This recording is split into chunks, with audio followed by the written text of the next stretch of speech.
face and voice of Africa.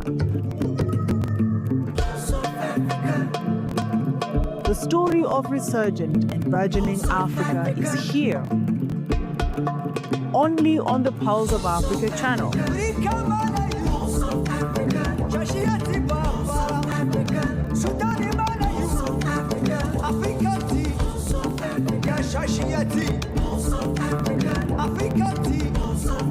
Pulse of Africa, the face and voice of Africa.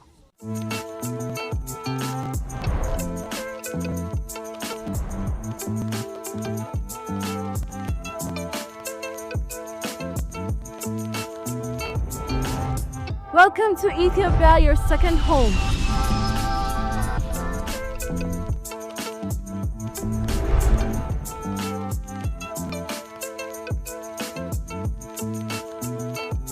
As you gather for the 48th Ordinary Session of the Executive Council and the 39th Ordinary Session of the AU Assembly, the vibrant city of Addis Ababa opens its arms to you. This year, leaders from across the continent unite under the powerful theme, assuring sustainable water availability and safe sanitation systems to achieve the goals of Agenda 2063. Together, we embark on a journey of meaningful discourse and shared visions for a brighter future. But it's not just about discussions within these esteemed halls. As you can see, the streets of Addis Ababa are alive with transformation, all ready to welcome you. Don't miss the iconic Adwa Victory Memorial, a symbol of resilience and pride commemorating Africa's triumph over colonialism. It stands as a testament to the determination of a people ready to defend their sovereignty. Once again, a very warm welcome to Addis Ababa, a city in motion and a destination that feels like home. Together, let's shape the future.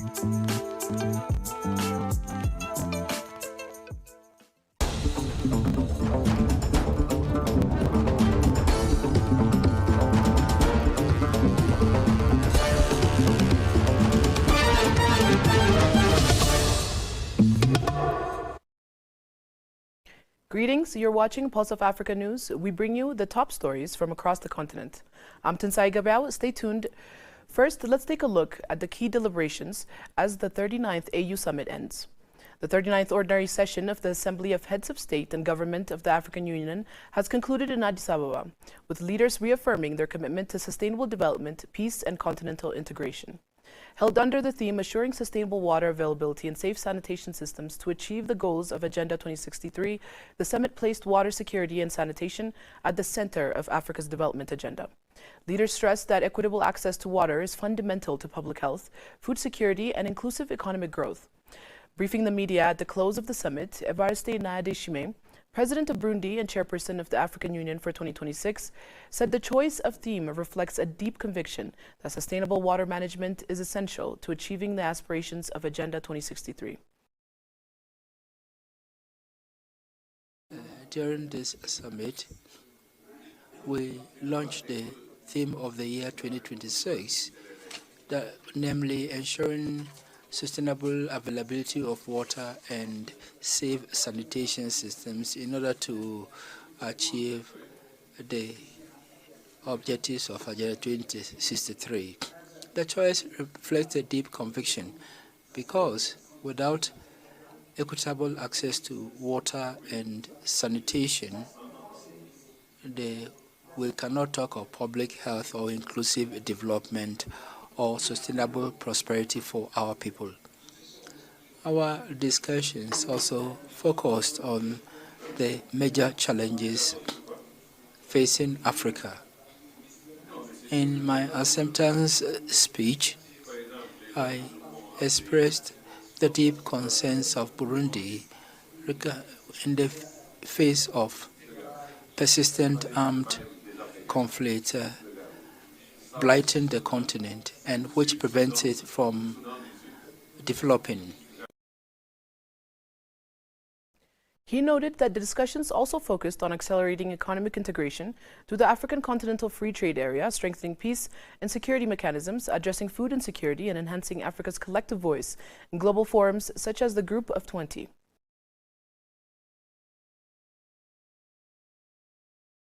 Furthermore, delegations reiterated their commitment to build a more efficient African Union that is human-centered and capable of meeting the aspirations of the continent, especially a more equitable representation of Africa in global governance.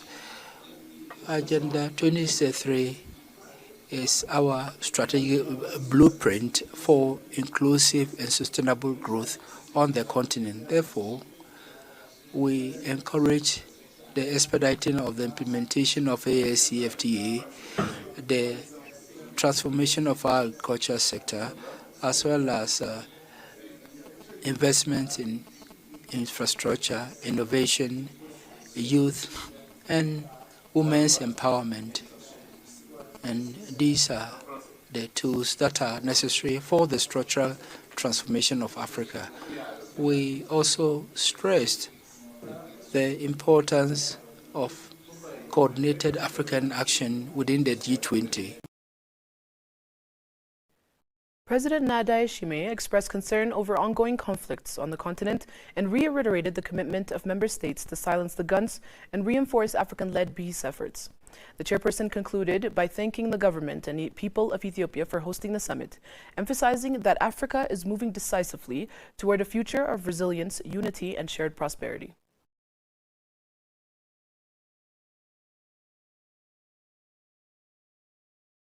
Mohamed Ali Youssef, chairperson of the African Union Commission, provided an overview of the accomplishments and key discussions during the 39th Ordinary Session of the Assembly of Heads of State and Government held in Addis Ababa. Speaking at Nelson Mandela Hall at the closing of the summit, Youssef highlighted the new momentum in the summit's methodology, noting that long marathon meetings were streamlined to focus on strategic issues. He said deliberations centered on peace and security, organizational reforms, economic integration, Agenda 2063, and the African Union's participation in the G20. He noted the summit received reports on AFCFTA implementation, UN Security Council reforms, including Africa's demand for 2 permanent seats with veto rights, and other continental priorities. We try to focus our attention on strategic issues. Most of the deliberations and discussions took place in this hall with regard to peace and security on the continent, the reforms that we are trying to put in place for this organization, and at the end also the participation of the African Union to the G20. Of course, we received the reports of the assembly committees, which are presided over by heads of states. Agenda 2063 was one of them, the reports, or the NEPAD report, the AFCFTA report, and so on and so forth, and in particular also a report on the UN Security Council reforms and the demands of the African Union to have these 2 permanent seats with the right of veto and 5 non-permanent seats.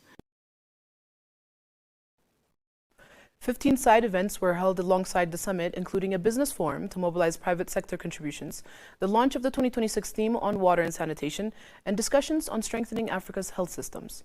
Youssef emphasized the continent's commitment to silencing the guns, ensuring political stability, and enforcing zero tolerance for unconstitutional changes of government. He also underscored support for AU reforms to improve the handling of peace, security, and economic affairs, and to enhance performance in achieving the goals of Agenda 2063, including the recently launched 2024 to 2028 5-year plan. Heads of state will have zero tolerance for unconstitutional or unconstitutional change of governments on our continent.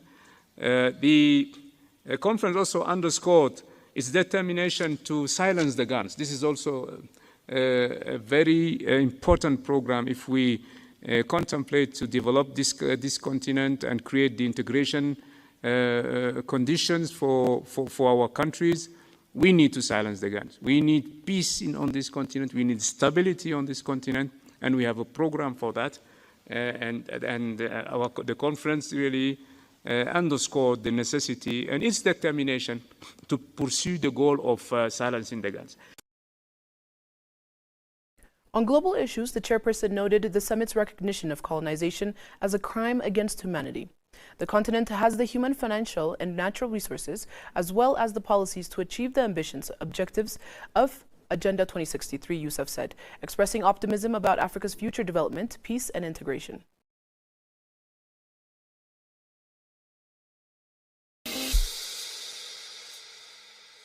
The African Union prioritized peace and security through mediation, negotiation, and Peace and Security Council.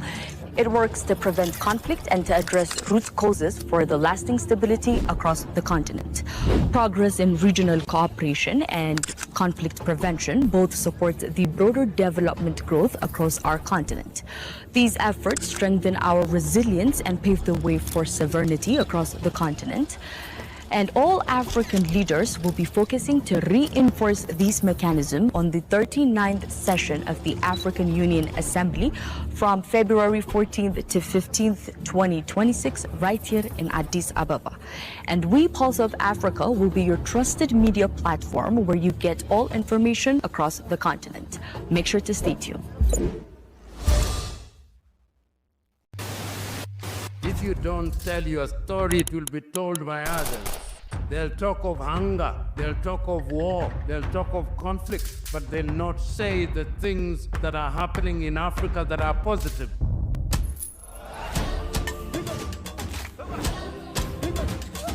This is POA, a very new media organization in Ethiopia. We have to be voice for ourselves. There is no one else that can tell our story better than us. If it's defending African matters, then go for it. Go for Pulse Media. This is the Pulse of Africa. Tune in, follow the journey, and learn about the news and what's shaping our African continent. I am really impressed by the work that they are doing by telling the African story from Africa for Africans. I think it's definitely needed. Please subscribe to the Pulse of Africa on all platforms.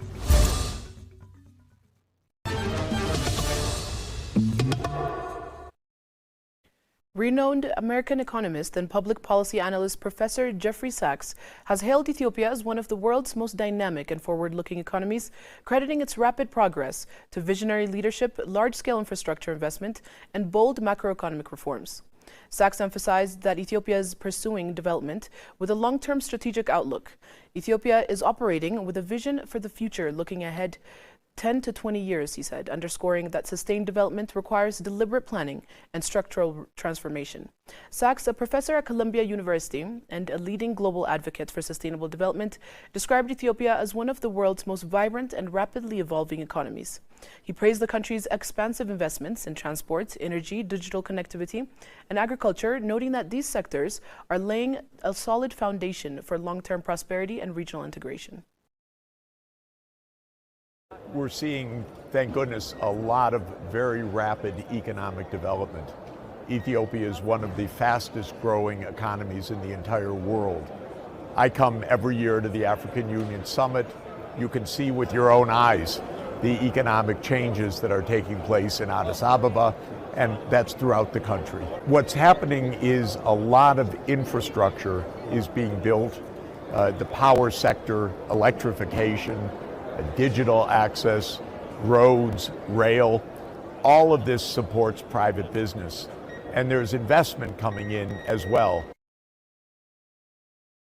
According to The Economist, the strategic alignment between infrastructure expansion, particularly in energy generation, digital networks, and transportation corridors, and comprehensive macroeconomic reform is creating favorable conditions for private sector growth and investment flows. He observed that visible transformation is unfolding both in Addis Ababa and across regional states, citing measurable improvements in electrification, digital access, and modern transport networks. Sachs particularly highlighted Ethiopia's vast renewable energy potential, including hydro, solar, wind, and geothermal resources, describing it as a critical pillar of the country's development strategy. Well, I already see the results on the ground because you see many businesses, you see enterprise sectors, and you see farmers that because of this great project have electricity And then you ask them and they say, yes, we're making money now. Now we can produce, now we can ship our exports. The combination of the power and the transport is very powerful, and it's working. He pointed to the Grand Ethiopian Renaissance Dam as the flagship project exemplifying Ethiopia's energy ambition. The dam, he noted, will significantly strengthen national power generation capacity while supporting regional electrification initiatives.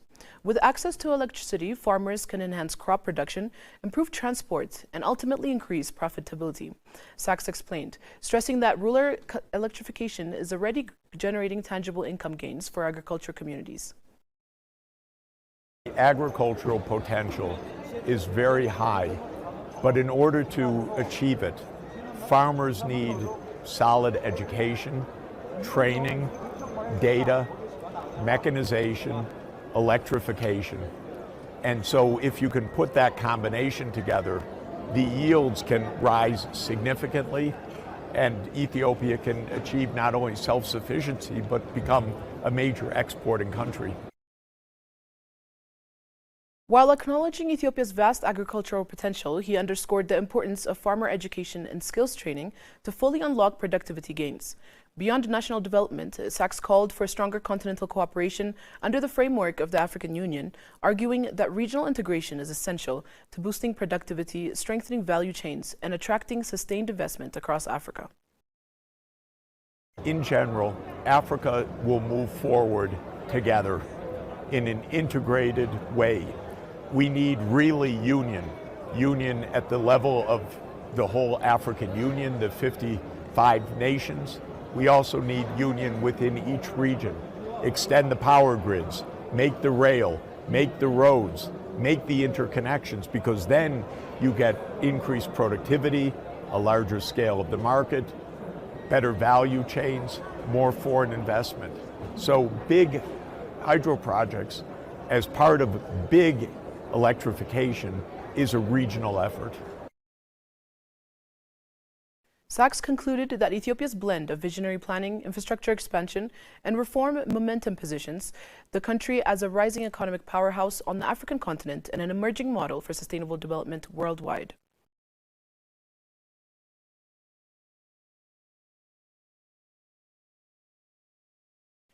The African Continental Free Trade Area Secretariat and Alliance for a Green Revolution in Africa have signed a memorandum of understanding aimed at accelerating agricultural trade and strengthening food systems across the continent. The agreement was concluded on the margins of the 39th Ordinary Session of the African Union Heads of State and Government. It was signed by AFCFTA Secretary General Wakme Lemene and AGRA President Alice Ruiza. The MOU reinforces ongoing collaboration between the two institutions and seeks to translate the AFCFTA legal framework into tangible value-creating outcomes for small-scale farmers, informal traders, women, and youth. It also aims to strengthen resilient agricultural value chains across Africa. The partnership is anchored in the AFCFTA Agri-Trade Action Plan, which focuses on boosting intra-Africa trade, removing tariff and non-tariff barriers, and promoting investment in value-added agricultural trade and agro-industrialization. The initiative is expected to enhance food security, create decent jobs, and foster sustainable and competitive African food systems through trade. Speaking at the signing ceremony, Mene described the agreement as a crucial step in addressing Africa's food insecurity crisis. He noted that despite having the capacity to produce many of the grains it consumes, the continent remains a net food importer.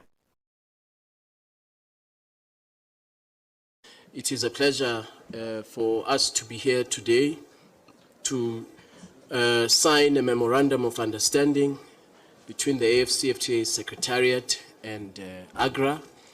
As you know, the continent of Africa over the last few years has been undergoing a food insecurity crisis. The continent of Africa is a net food importer, including grains that are available in Africa, but however, we continue to be a net food importer. The partnership with AGRA is very important for our continent because we're able to combine the technical skills, the policy and expertise, know-how of AGRA. He added that although the two institutions have collaborated informally over the past 3 years, the signing of the MOU formalizes their cooperation under a structured 3-year roadmap and action plan. For her part, Ruweza described the MOU as a historic bridge between high-level policy ambition and practical delivery of smallholder farmers. She underscored the significance of signing the agreement during the African Union Summit, whose theme highlights water sustainability. Through the partnership, AGRA and the AFCFTA Secretariat will focus on building climate resilience, protecting food systems from droughts and floods, unlocking value chains through agro-processing zones, and empowering smallholder farmers, particularly women and youth. Through this partnership, AGRA and the FTCA will commit to 1. Building climate resilience, protecting food systems from droughts and floods. We will unlock value chains by linking food corridors and food baskets into agro-processing zones that utilize sustainable water management. And we will empower smallholder farmers, ensuring that the free trade area's prosperity reaches the women and youth who farm our land and protect our streams. As my colleague here, Secretary General Mkele, often says, the free trade area is our chance to build regional value chains and create jobs with dignity. The agreement marks a significant step in aligning trade policy with agricultural transformation, positioning the AFCFTA as a key driver of food security, economic resilience, and inclusive growth across Africa.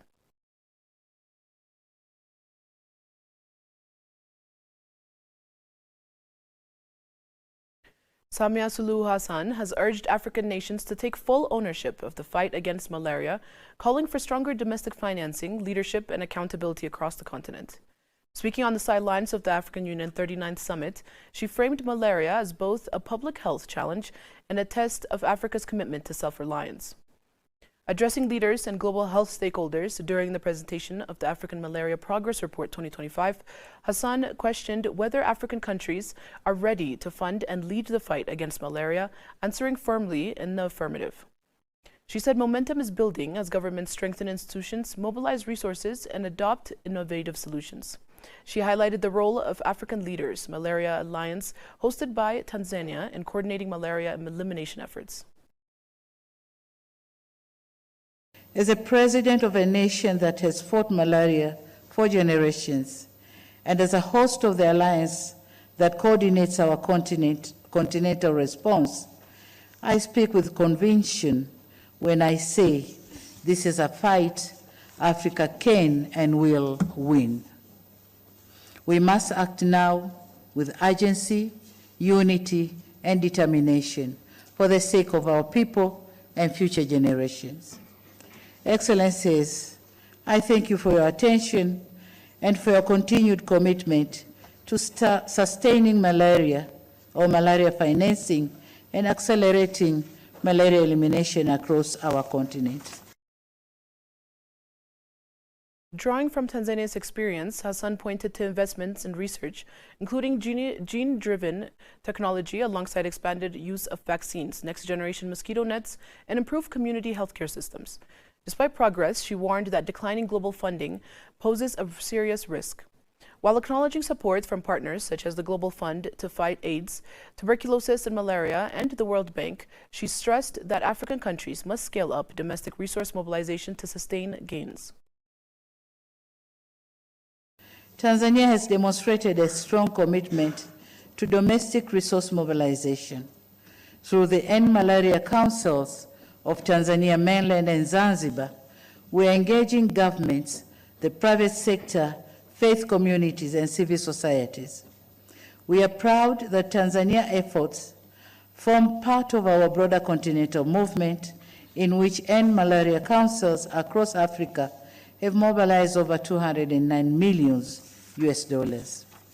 And so I urge all member states to establish these platforms at the foundation of sustainable African-led responses. Hassan expressed cautious optimism, noting that Africa has the tools and leadership needed to eliminate malaria. She emphasized that success will depend on sustained commitment, stronger partnerships, and collective action, reaffirming her belief that malaria elimination is within reach if African nations act decisively together.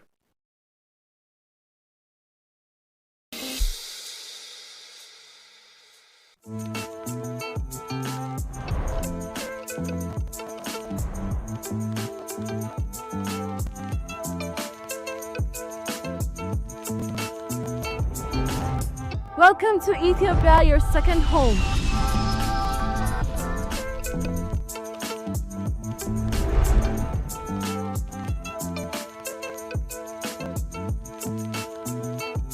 As you gather for the 48th Ordinary Session of the Executive Council and the 39th Ordinary Session of the AU Assembly, the vibrant city of Addis Ababa opens its arms to you.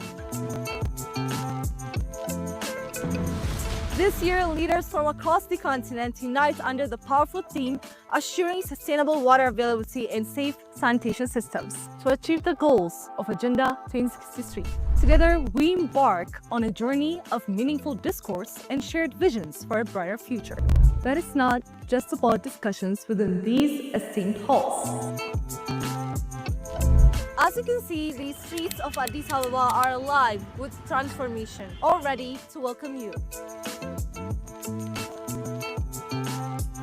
Don't miss the iconic Adwa Victory Memorial, a symbol of resilience and pride commemorating Africa's triumph over colonialism. It stands as a testament to the determination of a people ready to defend their sovereignty. Once again, a very warm welcome to Addis Ababa, a city in motion and a destination that feels like home. Together, let's shape the future.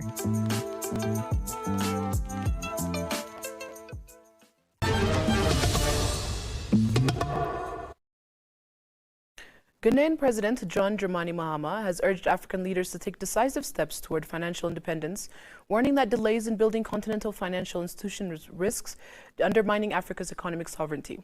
He made the remarks during the high-level discussions at the African Union on strengthening Africa's financial architecture. Mahama emphasized that flagship institutions under Agenda 2063, including the African Monetary Institute, African Investment Bank, and the African Monetary Fund, are critical for reducing reliance on external financial systems. The African Investment Bank was adopted in 2009 to mobilize long-term capital for infrastructural, industrial, and transformative development. And yet, 17 years later, ratification remains only at 6, with no movement since the previous reporting period.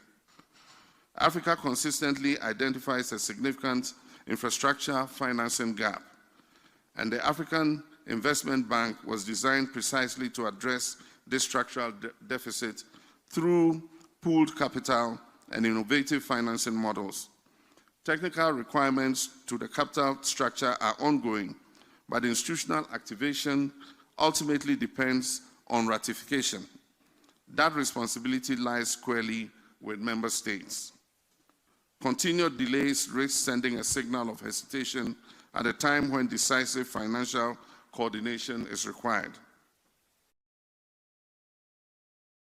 He described them as essential tools to address structural weaknesses such as rising debt burdens, shrinking financial space, and uncertain global financing conditions.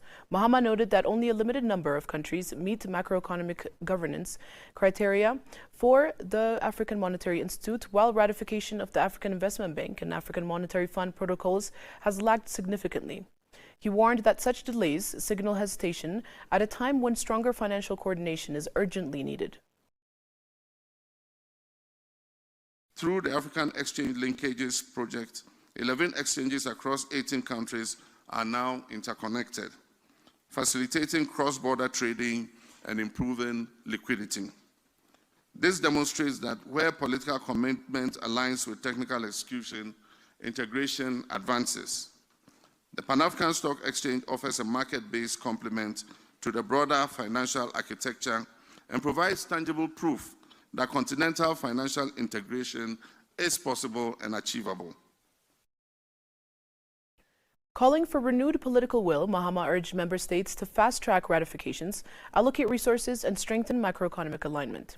He stressed that Africa must move beyond commitments to concrete implementation, particularly as continental initiatives like the African Continental Free Trade Area depend on robust financial systems to succeed. President Mahama pointed to progress in capital market integration, including the expansion of a Pan-African stock exchange network linking multiple countries. However, he cautioned that without immediate action, Africa risks weakening its global bargaining power and deepening dependence on external institutions, underscoring that the moment calls for implementation, not further dialogue.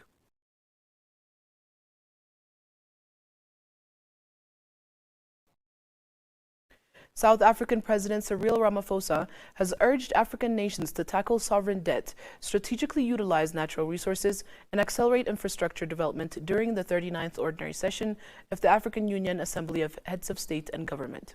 Speaking at the high-level summit, Ramaphosa highlighted a report by African experts on growth, debt, and development, which recommends reforms to sovereign debt resolution and greater use of the special drawing rights to expand long-term financing. The Africa Expert Report offers a high-level summary on debt and contains straightforward recommendations such as practical reforms to sovereign debt resolution. The report further calls for greater use of special drawing rights to expand long-term financing. The leaders' declaration adopted reflects a shared determination to accelerate progress towards Sustainable Development Goals. It contains commitments to supporting vulnerable economies, to strengthening disaster resilience, to scaling up reconstruction efforts, and to mobilize significant greater finance to finance climate and energy transition. It emphasizes the natural endowments of countries, including critical minerals, that these must be used as catalysts for prosperity and sustainable development. The report reflects our shared determination to accelerate progress towards the Sustainable Development Goals, he said, emphasizing support for vulnerable economies, disaster resilience, reconstruction efforts, and financing for climate and energy transitions. The president also stressed Africa's natural resources, particularly critical minerals, as vital for industrial growth, job creation, and economic resilience. He noted that harnessing these endowments strategically is key to long-term continental prosperity. Ramaphosa further highlighted the African 10-year infrastructure investment plan developed under the G20 presidency as a blueprint for sustainable development. The Africa 10-year infrastructure investment plan is a strategic continental blueprint developed under the G20 presidency. Two flagship initiatives, namely the G20 Africa Cooperation Agenda and the Africa Engagement Framework, will support continental efforts. Debt sustainability, the high cost of capital, infrastructure funding gaps, and financial exclusion are just some of the economic challenges facing our continent. In 2025, we welcomed the Republic of Zambia and Angola as the newest members of the G20 Compact with Africa. He cited two flagship initiatives, the G20 African Cooperation Agenda and the African Engagement Framework, as central to boosting infrastructure investment, debt sustainability, and economic integration across the continent. The address underscored a renewed push for coordinated African strategies to manage financial vulnerabilities, mobilize investment, and ensure inclusive and resilient growth amid global economic uncertainties.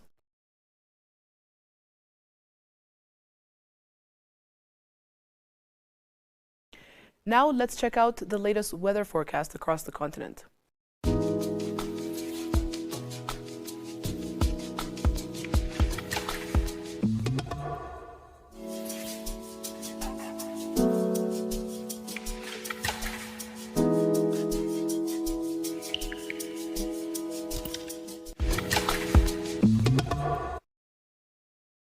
That is all for this hour. Thanks for being with us. Goodbye.